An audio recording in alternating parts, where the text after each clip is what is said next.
Hello there, I'm Deadly, my pronouns are she, they, and I will be joining ModifedRoll for Season 2.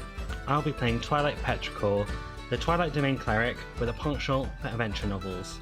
So have a listen now and get to know her. I'm sure she'd love to hear your stories.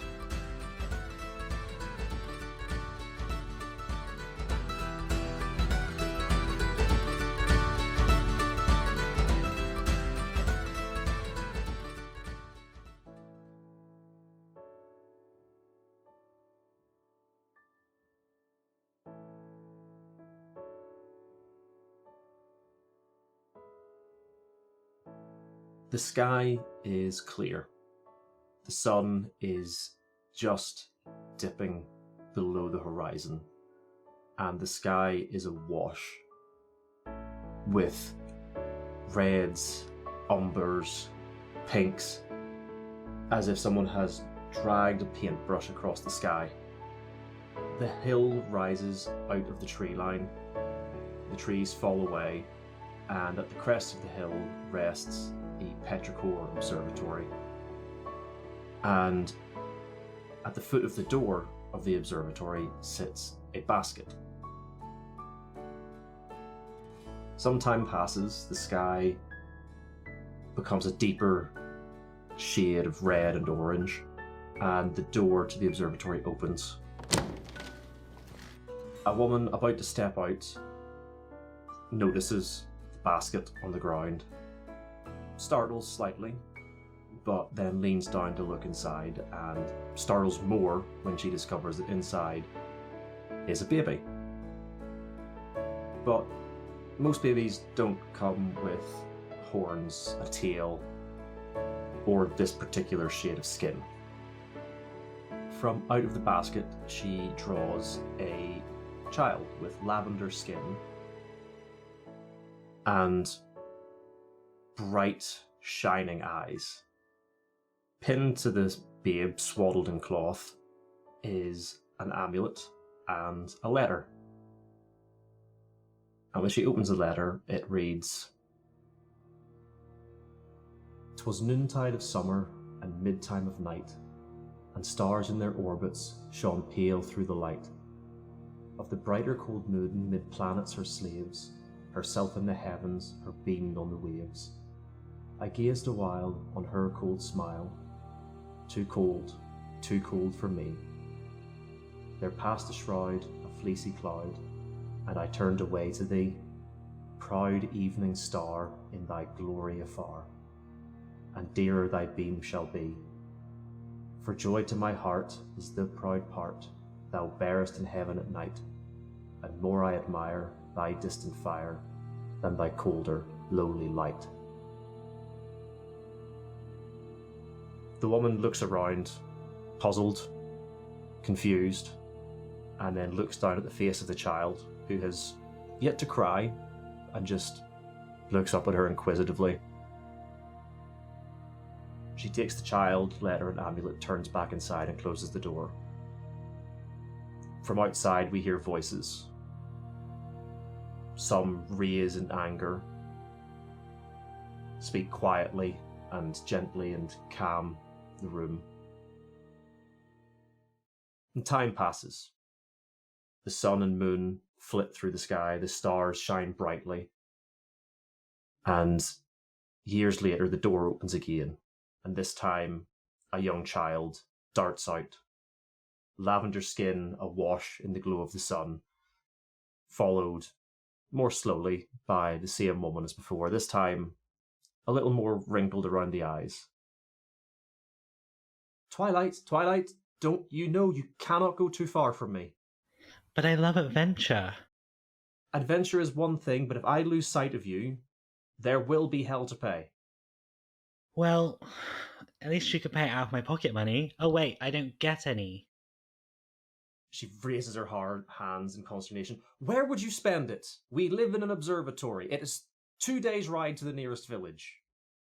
I don't know. Maybe one day I'll go on a grand adventure of my own.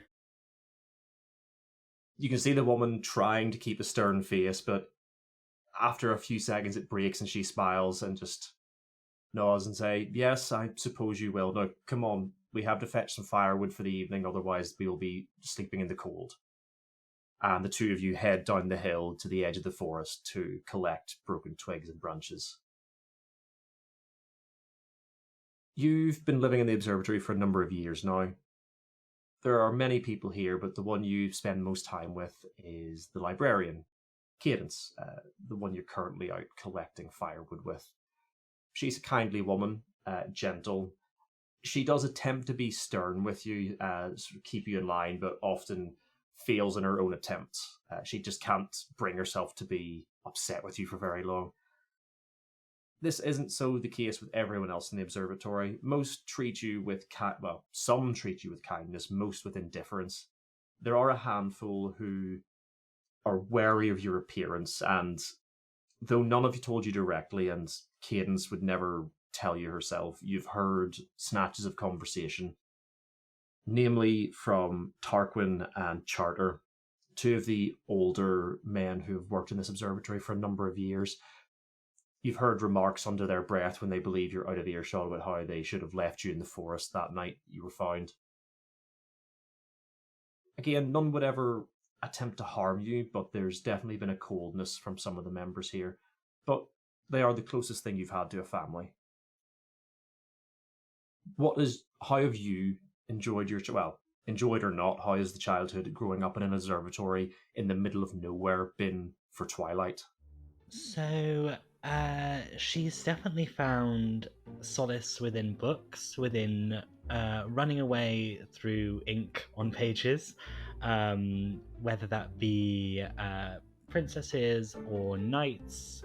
Her favourite book is actually Sir Vincent the Gentleman Thief, who is a gentleman by day, thief by night, has a very fabulous moustache, and she absolutely thinks that she could be his sidekick, sneaking everywhere with him, and she tries to do it wherever she can in the observatory to catch the dastardly thieves that took his jewels to steal them back.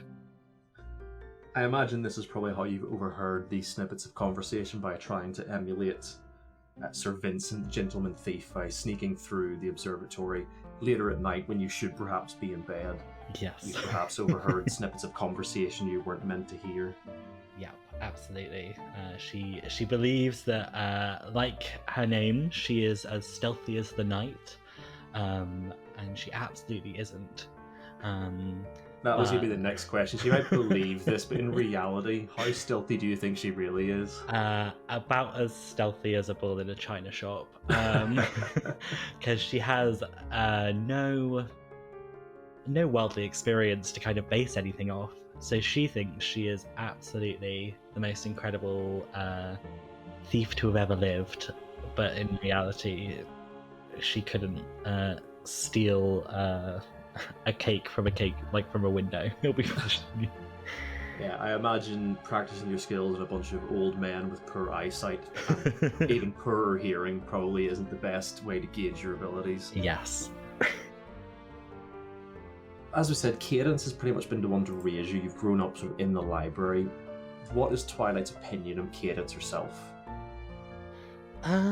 She definitely loves her. And I think she's getting to that age where she's starting kind of teenage rebellion, so thinks that a lot of her problems come from Cadence keeping her within the library, but does really value that she has kind of welcomed her, reads her stories every night, on top of all the stories she's been reading all day, and has clothed her, fed her, but is now getting to the point where hormones take over a bit more than reality, and she kind of is starting to see her as a bit of not an oppressor, but someone who is holding her back. A mother. it's basically, that's what I'm describing. Yeah, a mother.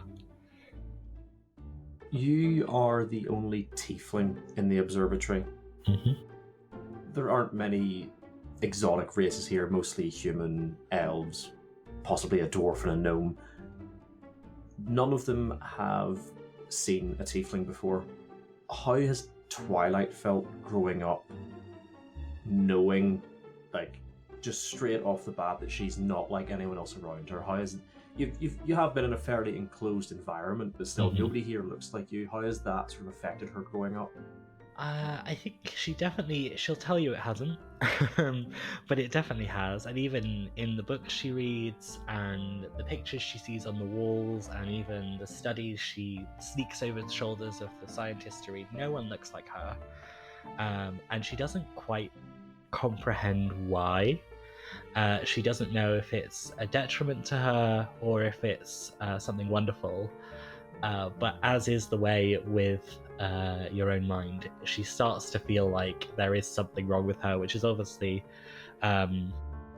why some of the older members have had some choice words to say about her while she's been sneaking around. And she has a lot of self-doubt, but she definitely won't let you know about that. But it's, I think she would be really... It would really mean a lot to her to see someone like her, but I don't think she ever thinks she ever will, because she just doesn't even know what she is, really. Mm-hmm.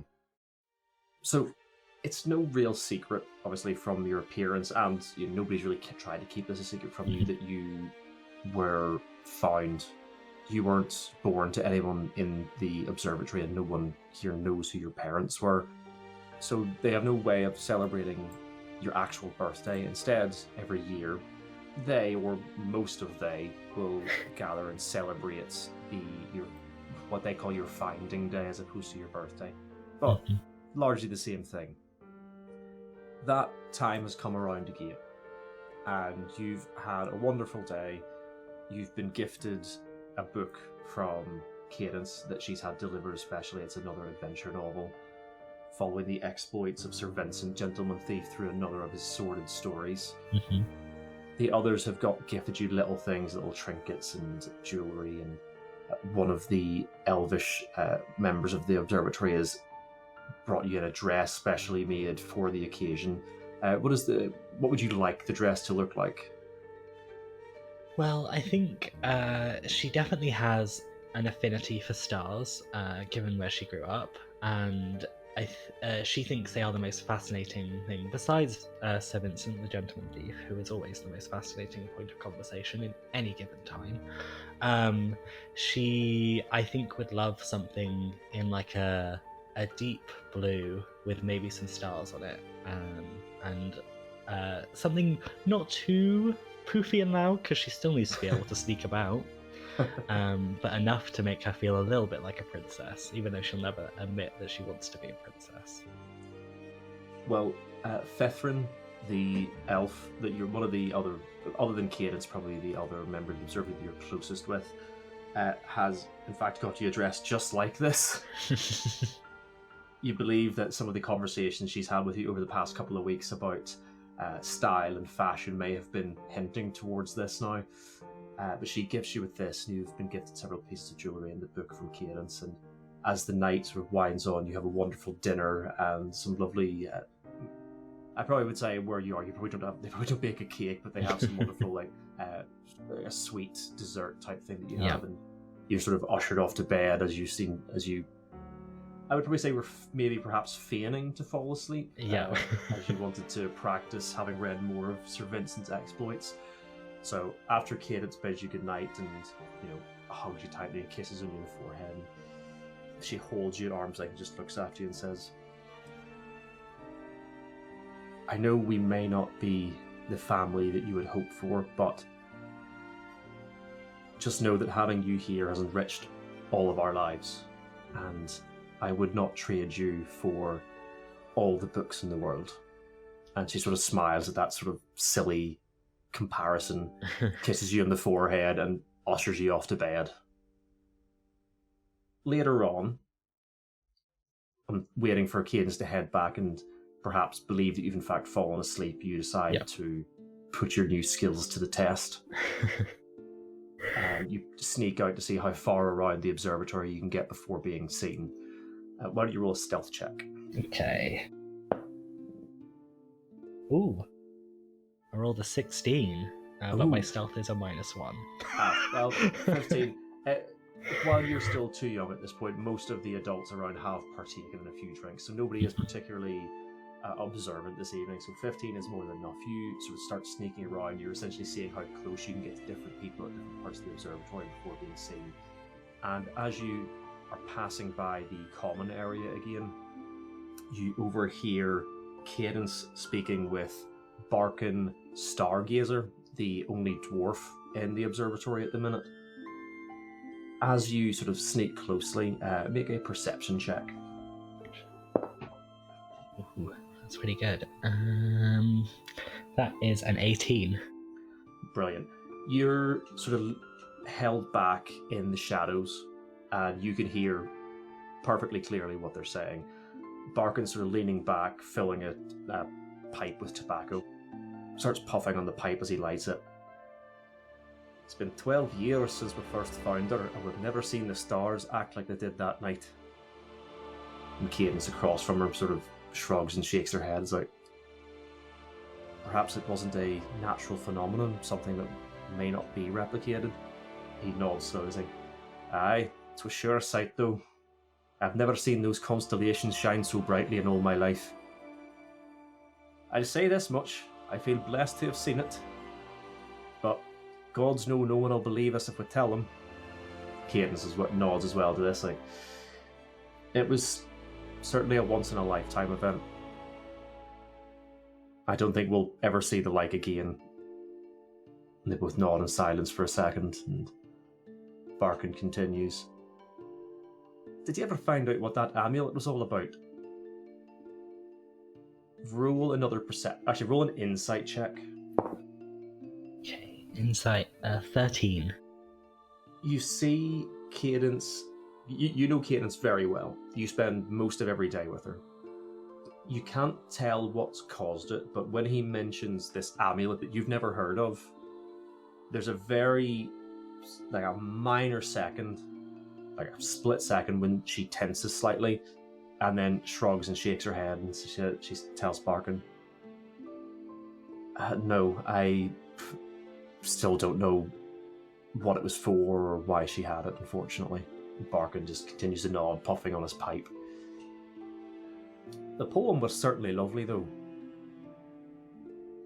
Again, at this point, she's not really making eye contact with him, and just sort of nods while looking out the window. He draws slowly in the pipe and blows out a smoke ring. You've not told her, have you? This time you don't have to make a roll. You can see Cadence back tenses slightly, and she sort of slumps just a little bit and says, you know what she's like. If she could leave right now to go on an adventure, she would, and we'd have no way of stopping her. And that, I know, if she reads that, she'll leave immediately, and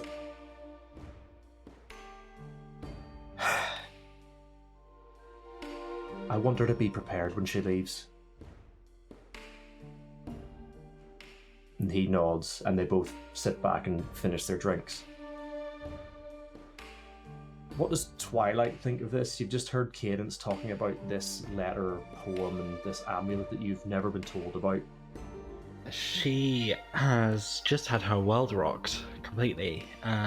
She always suspected that she had come to the observatory not carried by a stork. But she just never gave. I think you find in this one it's the rock that brings the rock. Storks aren't big enough. Yeah, absolutely. Horns might get in the way as well. Yeah, she's kind of like, what? Why has no one ever told me this? And then her curious mind is like, what amulet? What poem? What's happening? And she needs to know. She needs to know everything, but she also knows she can't make too much sound because she is currently hiding. So she's kind of having like a office look to the camera moment of like, what?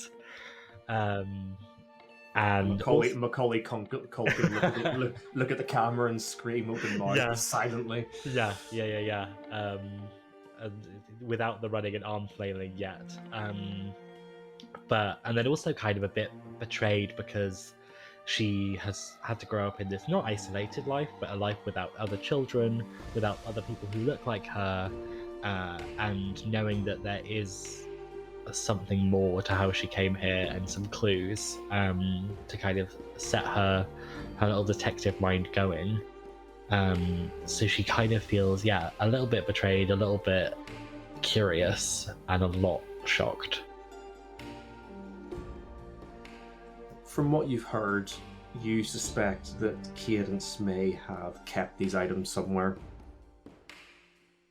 Would Twilight go looking for them, or would she confront Cadence, or how would she wish to handle this? Absolutely go looking for them. She heard Cadence talking to I can't remember his name. Barkin, yeah. She heard her talking to him, so she will absolutely be searching Cadence's quarters, the library, anywhere she thinks like a secret could be hidden. So she actually, in all her adventuring, she has pestered Cadence to make her a thief outfit. So it's a little bit like a onesie. But and it's got pockets for important thief things like biscuits, and that's all I'm picturing now is just like a black onesie but with one of those butt flaps that come down. 100%, that is what it is. And it has a little hood because her hair is like a white blonde, so not very subtle. So she has her little horn holes as well, so she'll put the hood on with her horns poking out, and we'll go on a little sneaky adventure. Okay. Your rule earlier would still apply here, so you can sneak away from the common area towards Cadence's sort of bedroom / office. Obviously, it's not locked. Cadence wouldn't lock her door to keep you out, so you can get in no problem. At this point, it is relatively late. It's a full moon outside, with the light streaming in through the window. Roll an investigation check. Oh, that did well. Investigation. 20, not natural, but 20. Excellent. You turn this office over, but with that roll, literally everything you search that you're putting back in exactly the same way. Like, there's somebody who came in here would never know that this room had been touched. You search everywhere, and you cannot find either this letter or this amulet that you heard Cadence speaking of. And you know, it isn't a case if you think you might have not looked here, you know you have checked everywhere possible. As you're sort of like stood in the middle of the room looking around, racking your brain thinking, where can I possibly look? Make a perception check. 16. Cool. Just as your head turns away from the window, you're almost following the lines of the moonlight coming through, and as you do, your gaze sweeps over the floor and you catch the briefest glint of something shining through a crack in the floorboards. What does Twilight do? She probably does that thing where you see something and you like move your head back and forth a few times to check it's not just a trick of the light, and then when she does see it's something glimmering, she'll absolutely go and try and pry the floorboard up. You find that this floorboard is not nailed down. It's sat quite snugly, so unless you get your fingers in around the edges and lift it, it's not going anywhere, but it does come up completely freely.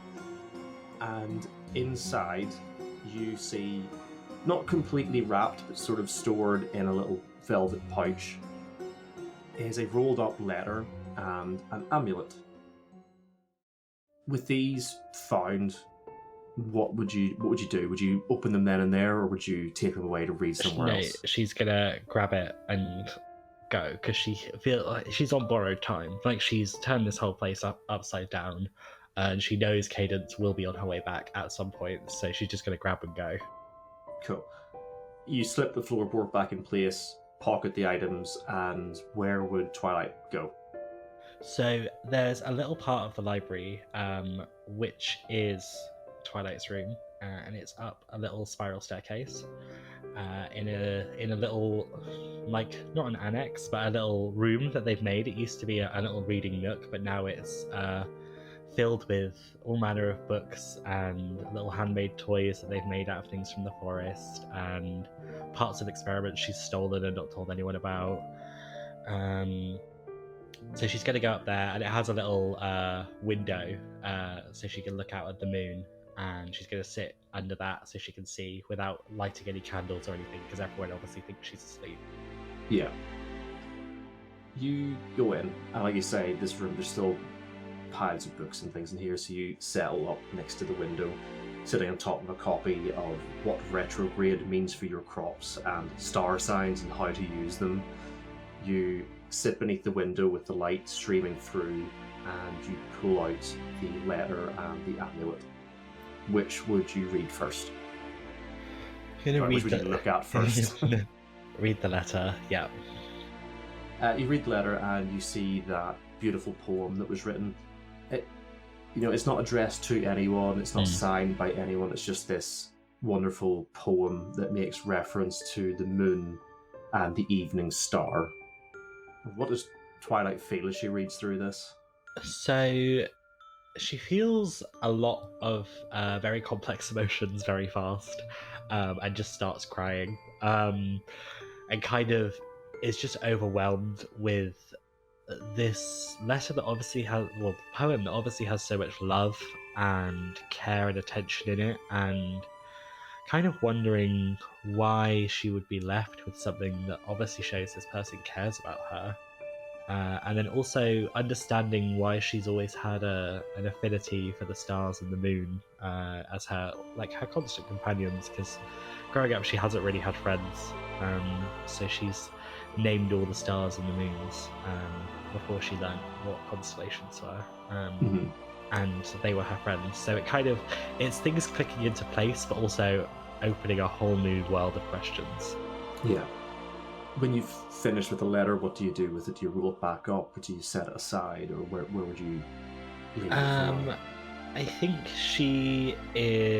she'll roll it back up and put it to the side for now, because she will find a safe place for it. But she's also curious to what this other shiny thing in here is.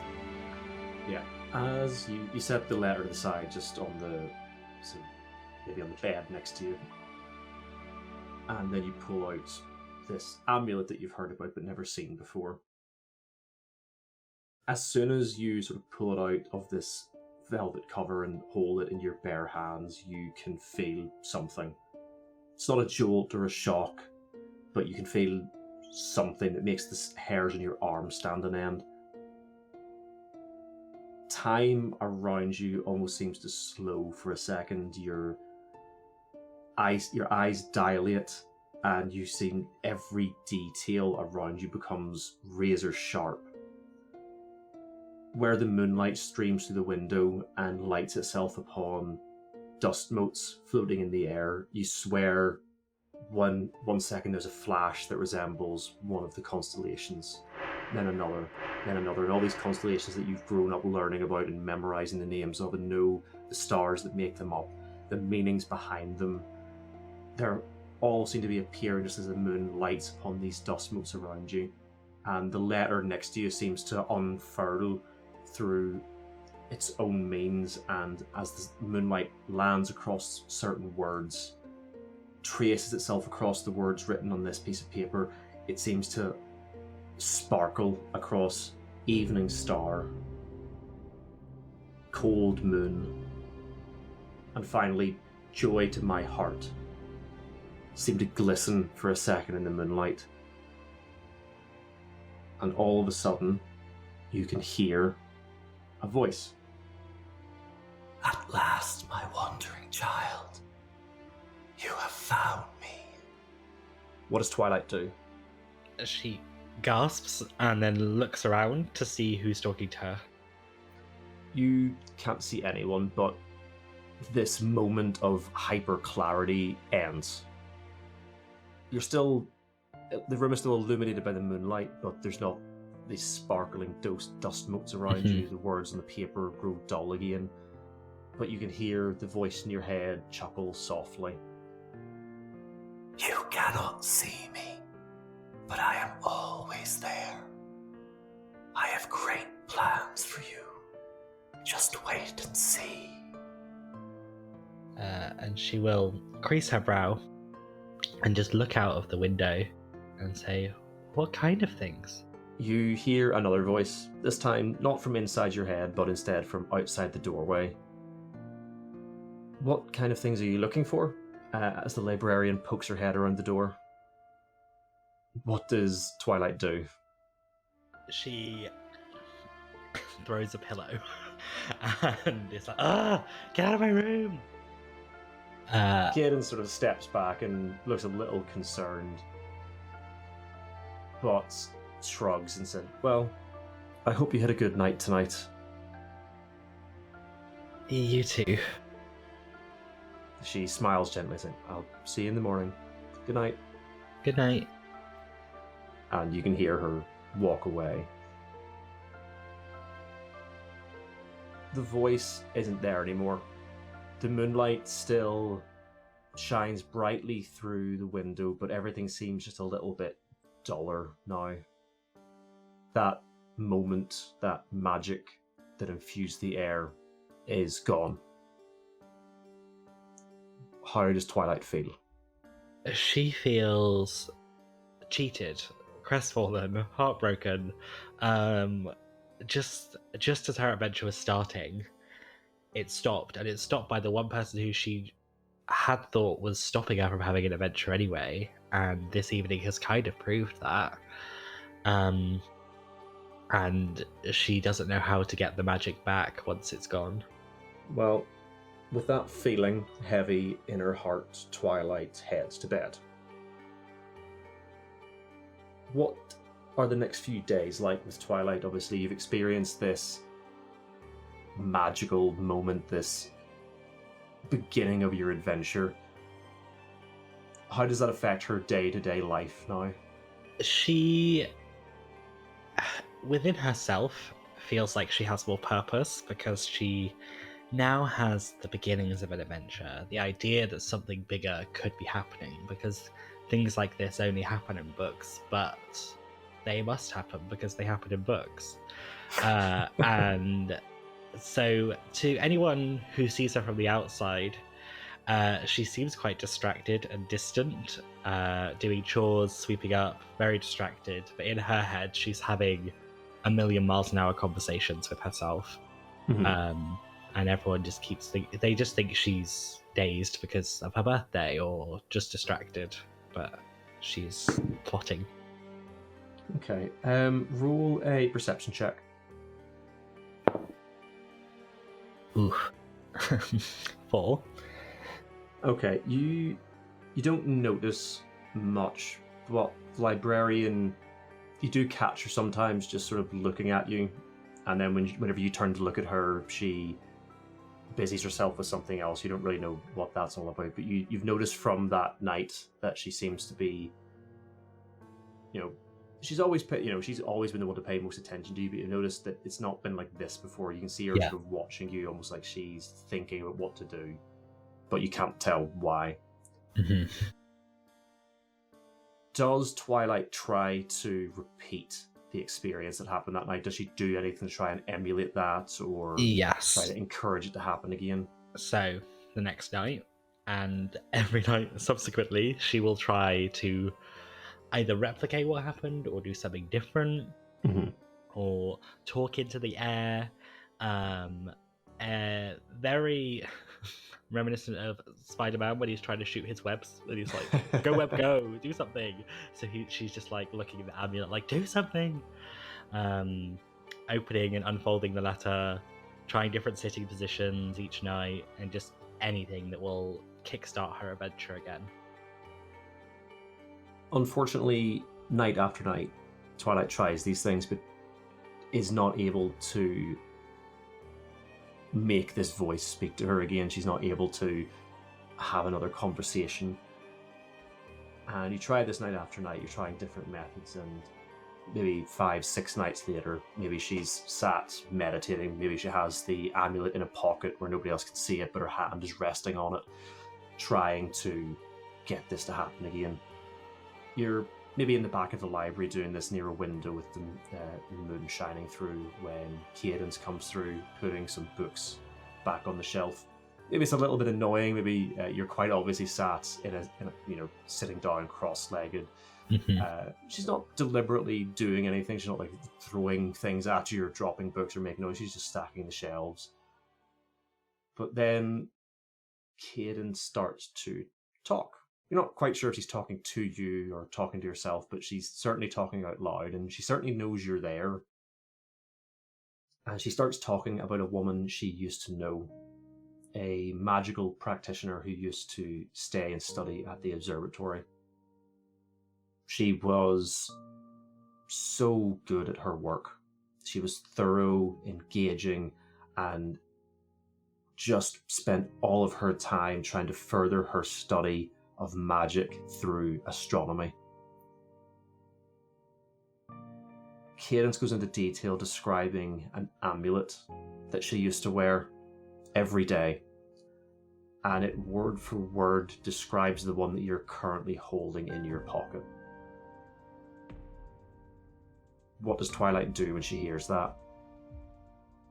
She cracks open an eye because she's trying to still look like she's meditating, but she is very engaged by this, so she will make it known that she is listening, because she knows that Cadence will be looking at her, so she might slump a little bit and turn her head slightly.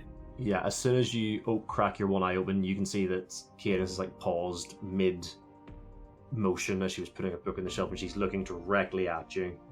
And she doesn't say anything, her expression doesn't change, but she's looking directly into your half-opened eye. She continues on, she finishes putting the book on the shelf and continues talking, and says that the amulet was actually a symbol of the goddess Selune, an enthralling goddess who embraced all the mystery and wonder of the night. She would often appear in one of three forms: the mother, the maiden, or the crone. This woman that Cadence studied with and worked with here in the observatory, she dedicated her life to studying this goddess, to understand the gentle control and worship of chaos mixed with serenity. The woman's name was Adriana. As she furthered her research, she became more and more obsessed with seeking out this goddess, to talk to her, to worship her, and to get answers to all of the questions that she had. It got to the point where she could no longer sleep. She would go days without eating for fear of missing something in her studies.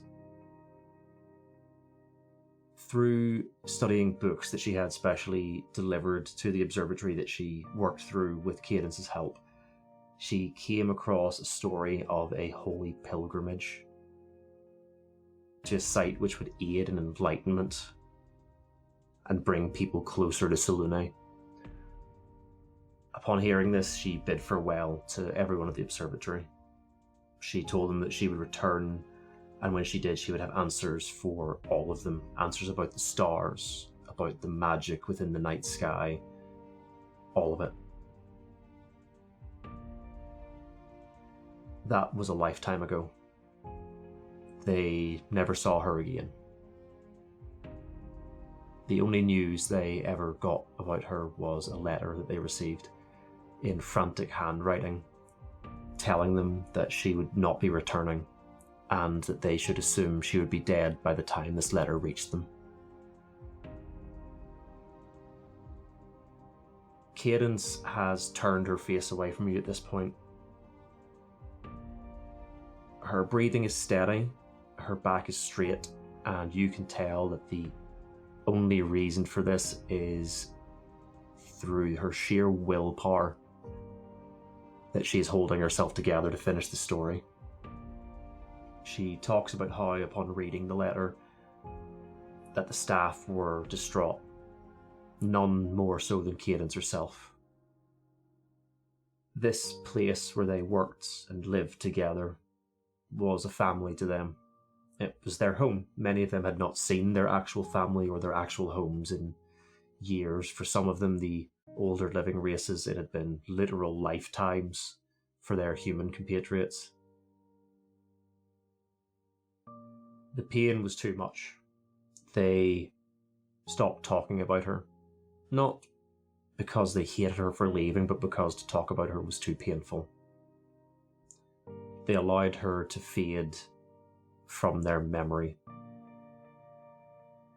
But she was always part of the rich tapestry that was the history of this observatory. Even if they never spoke about her, the work she had accomplished, the results of her studies were still used to this day. But they did not speak of her directly. They didn't want to remember how they had lost their friend who shot for the moon and fell. They could only hope that now she lay among the stars that she had spent her life studying. Cadence takes a shuddering breath. You see her reach up with her back still turned to you and wipe something from her face.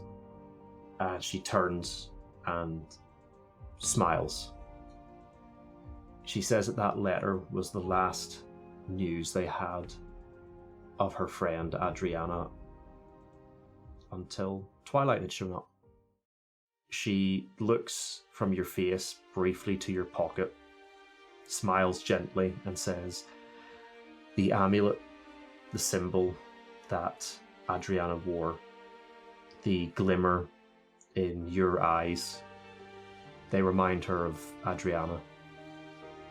That's why some of those here regard you so coldly. That's why some of them have been distant. It hurts them too much to see her mirrored in you. All the books on Selune, we've hidden them in the deepest, darkest parts of the library, where we'd hoped that you wouldn't find them. But I have seen you sneaking about these nights. I know you've been in my room, and before you try to make excuses, I don't blame you for it. I did plan to share them with you at some point, but I just wanted you to be a little bit older first. We knew if you found them that there'd be no stopping you if you decided to leave." She motions for you to follow her and steps down through the aisles of the books. I'm assuming Twilight follows her at this point. Yes, absolutely. Also trying to hide the fact that she has also been crying, but will absolutely follow. Cadence has enough sense not to point this out and spoil the moment for either of you. She leads you in, as she described, to a darker part of the library, which, as far as you've known at this point, had mostly been used for storing books that were no longer needed. And behind several piles of these, Cadence pulls a bundle that has been tied and wrapped and sets them in front of you. She takes a small knife from her pocket and snips the cord around them and reveals a pile of books dedicated to the study of Selune. For the next couple of hours, Cadence tells you of Adriana, tells you of her studies, tells you what she was like as a person, and tells you about the magic she had used. Adriana was a cleric of Selune, and so was Cadence at one point. She had worshipped Selune, maybe not as devoutly as Adriana had, but she was one of her followers until Adriana was taken from them. At that point, she vowed no longer to follow Selune, someone who would take away her closest friend like that. But she would not begrudge you for attempting to study her yourself. She works through the books with you, shows you which ones would be needed to reference through to work through the others, and shows you how to begin studying the magic of Selune if you so wished. Yeah, she's gonna absolutely dive headfirst into this because she has, as I said, always had an affinity for the night sky and always wondered about her past. So this is a combination of the two, and also her love of reading it just completely sparks her imagination. So she listens to any story that Cadence will tell her, absorbs any information, dreams about what this woman would have done, where she went, what adventures she had before her untimely end, and just kind of devotes herself to the practice of this study. Obviously, being aware that it can become obsessive, as she learned from this person. So she's going to try and not do that, but she borders on obsessive. Well, as Kieran said, she didn't want you to take this information and run off immediately. She has you promise to stay and study with her to prepare yourself for your adventure. And you reluctantly agree. You remain at the observatory for several years, helping Cadence in the library, but ultimately your main goal now is to study about Selune and learn the basics of her magics. You, almost as a ritual now, spend several nights at a time attempting to converse with that voice you heard before and who you now suspect was perhaps Selune herself. Occasionally you'll feel something, a warmth, a light, a feeling, but you never get that voice again. You're not disheartened though. You know when the time is ready, the voice will come again. And it's several days after your 18th finding day, when you're studying in the library, practicing your basic magics and rereading for the umpteenth time the rituals that are carried out to worship Selune. The sun has not long been set and the moon is just rising. And as the moonlight crests the hill and pours through your window, it strikes the amulet that you've now been wearing around your neck every day. And you hear a voice whisper into your ear. Twilight, it's time for an adventure. What would Twilight do? She immediately squeals, jumps up, and then remembers that she's speaking to a goddess and goes, "Thank you, Your Grace. I will not fail you." And then does the Macaulay Culkin arms waving, screaming, runs and goes to tell Cadence. Cadence listens, and as you describe what Selune has told you, you can see that she is sad. But she rallies, she shows enthusiasm, she congratulates you, she's attempting to put on a brave face and appear pleased for you, but you can tell that she is exceptionally sad to know that she knows that this might be the last time she ever sees you. But she does not want to dampen your mood. She helps you pack, she prepares, she makes you promise to wait until the morning to leave.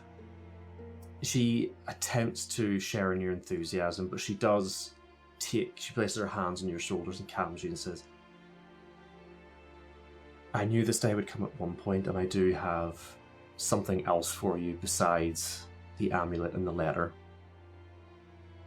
She leads you to a trunk, which was again hidden beneath piles and piles of books. The chest is dusty. You can tell this hasn't been opened in years, perhaps longer than you've been at the observatory. You see her reach out with an amulet that looks similar to yours, but not quite the same. It contains the same pattern, but it looks to be made from different materials and much more simple in design. And she touches it to the clasp on the chest, and you can hear an audible click. She opens it and pulls out what appear to be clerical robes. She unfurls them, and you can see that they are robes that clerics who would worship Selune would wear. And she passes them to you. "I hope you would take these, and that they would offer you some protection, and that when you wear them you would think of us here at the observatory." Thank you. They're just like my birthday dress. She laughs and said, "A little more serene, I believe, but I will admit the colours are very similar." And then she will hug her and thank her for everything. Promise to write when I remember. Sorry, yes. As you pull away, you can see that Cadence has at this point stopped trying. There are tears streaming down her face, and you're getting excited. You're almost trying to pull away from her to get yourself ready, but she pulls you back and pulls you in for a hug. And she holds you like that, her head resting on yours for a few moments, and whispers in your ear, "You will always have a place here." And Twilight will pull back and say, "I know. Thank you. Love you to the moon and back." She smiles at that and releases you and watches as you gather your things and head for the door. Yeah. Going on an adventure.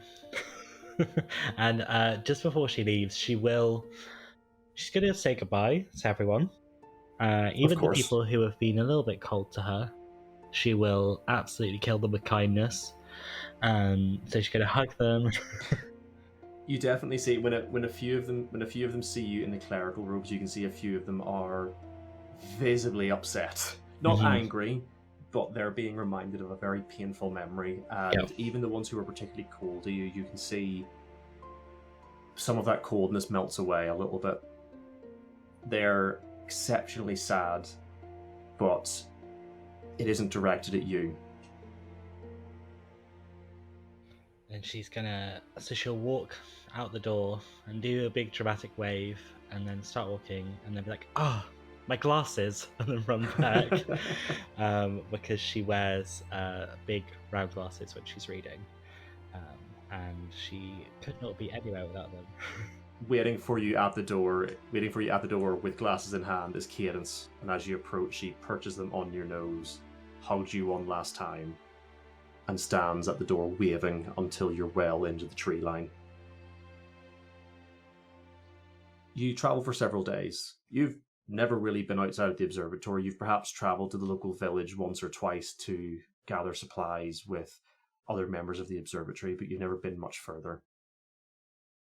It is certainly an eye-opening experience. You were sent away with some, basic funds from the observatory, but enough for a meager living for a few days.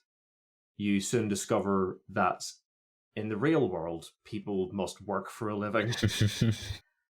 So you begin asking around, and you eventually come upon a poster which reads, "Adventurers wanted.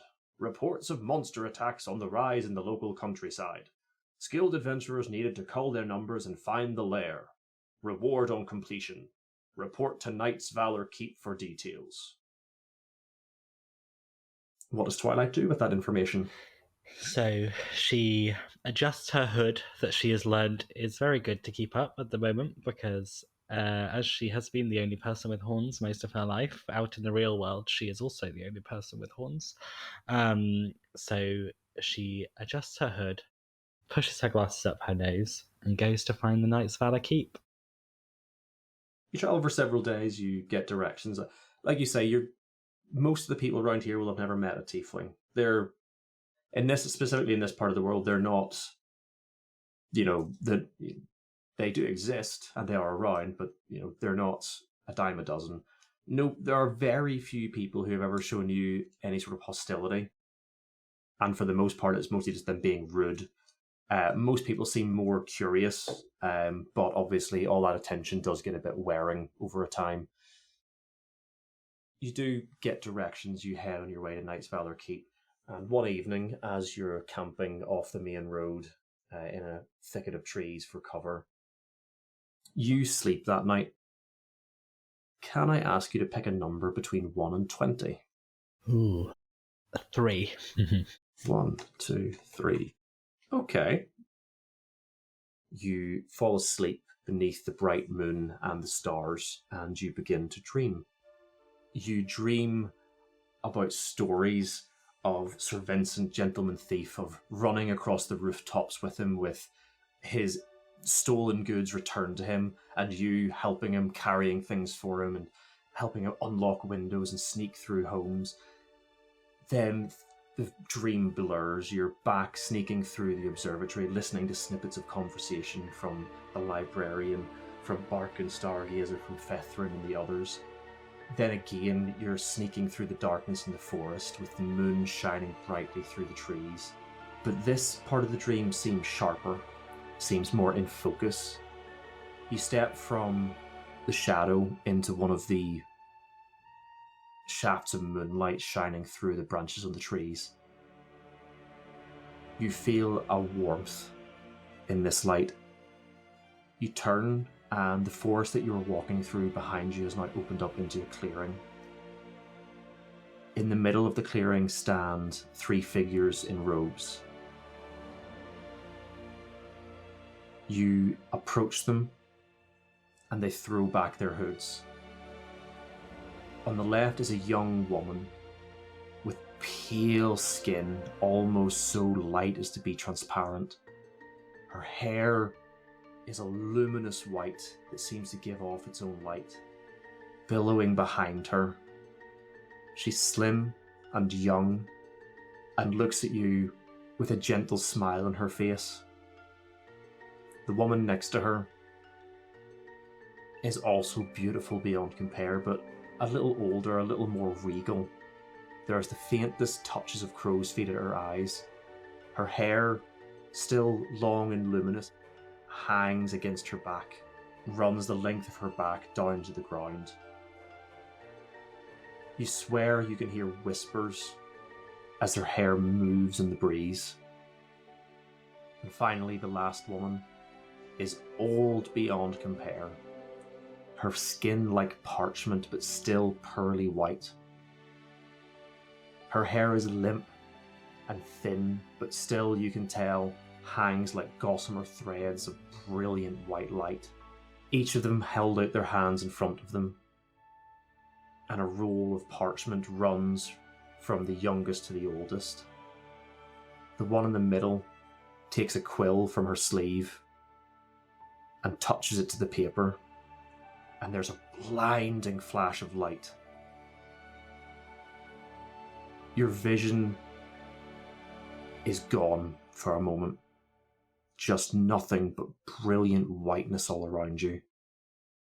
You blink a few times in this dream, and suddenly you find yourself standing in darkness until there's a flash and the tiniest pinprick of light directly in front of you. And then another flash, and off to the side, another pinprick of light. And then another, and another, until all of a sudden, the dark void around you is filled with stars. You can recognize the constellations you've been taught through your childhood.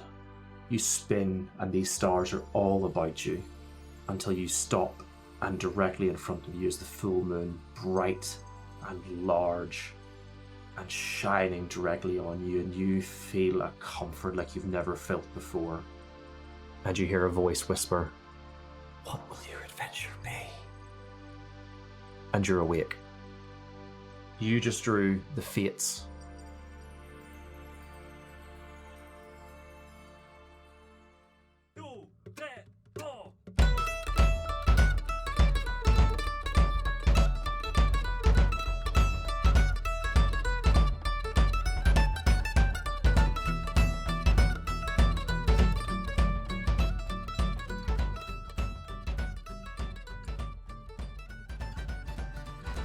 Well, that's it for our second character introduction episode. I hope you enjoyed meeting the first of our 2 new players, Deadly, and their character, Twilight.